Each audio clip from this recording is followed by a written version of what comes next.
नमस्कार साथियों, मैं कर्मण प्लैनेट्स आज आपके साथ शेयर करने जा रहा हूँ मेष लग्न में मंगल का फल 5वें भाव में।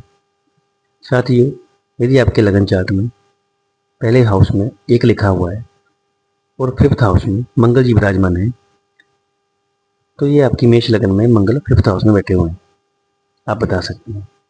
साथ ही जो भी व्यक्ति मेष लग्न में जन्म लेता है और उसका मंगल यदि 5वें भाव में बैठा है, तो ऐसे व्यक्ति को आप बता सकते हैं कि संतान, विद्या, बुद्धि इन तीनों में कमी रह जाएगी या कमी आएगी और कठिनाई आएगी।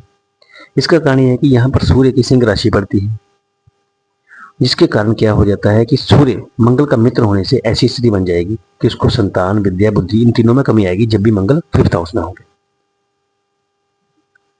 परंतु मंगल जब 5th हाउस में होते हैं तो ऐसे व्यक्ति की आयु जरूर लंबी होती है। इसका कारण यह है कि चौथी जो दृष्टि पड़ती है, वो चौथी दृष्टि मंगल की आयु को बढ़ा देगी और 7वीं दृष्टि से जो लाभ होगा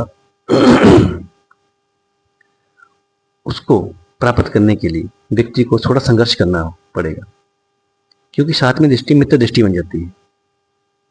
तो ऐसा व्यक्ति ये कभी ना करे, वो मेहनत करता रहे। मेहनत करने के बाद क्या होगा, एक समय के बाद उसको जिस चीज के लिए मेहनत कर रहा है वो प्राप्त हो जाएगी। तो जिसका भी मंगल 5th हाउस में होता है, उस व्यक्ति को चाहिए कि मेहनत करनी चाहिए। अगर किसी के साथ फाइट होगी, लड़ाई होगी, झगड़ा हो गया, तो घबराना नहीं है।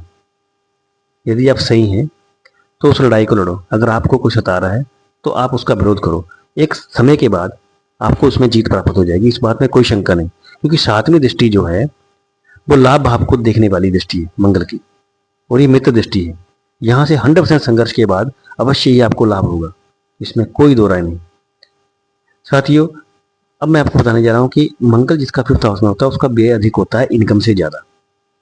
लेकिन अभी मैं आपको एक चीज़ और बताने जा रहा हूँ कि इसमें भी कोई शंका नहीं है कि आपको भारी आउटसोर्स से बहुत सी इनकम होने वाली है, या होती होगी, या होती है, या होगी।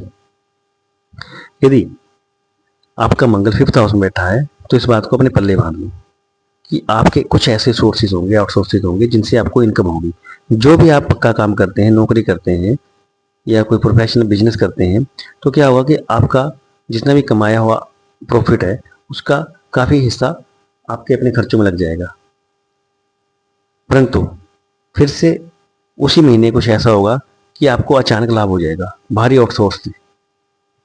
तो ये मंगल 5th हाउस के मैंने आपको फलादेश बता दी। अब यदि आपको ऐसे फलादेश प्राप्त नहीं हो रहे, तो आपने क्या करना है कि मंगल के लिए सबसे बड़ा उपाय है कि मांस मदिरा से दूर रहना है, हनुमान चालीसा का नित्य पाठ करना है, और जब भी कुंडली में आप चेक करवा लें दशा अंतर्दशा मंगल की चल रही हो, उस समय ओम अंग अंगारकाय नमः का जाप करना है। जाप करना की जो संख्या है वो है कम से कम 11,000। यदि आप ऐसा करते हैं तो आपको 100% अच्छे रिजल्ट प्राप्त होंगे और मंगल सदैव आपके ऊपर प्रसन्न होंगे और आपको आशीर्वाद देंगे। इस बात में कोई दो राय नहीं। धन्यवाद।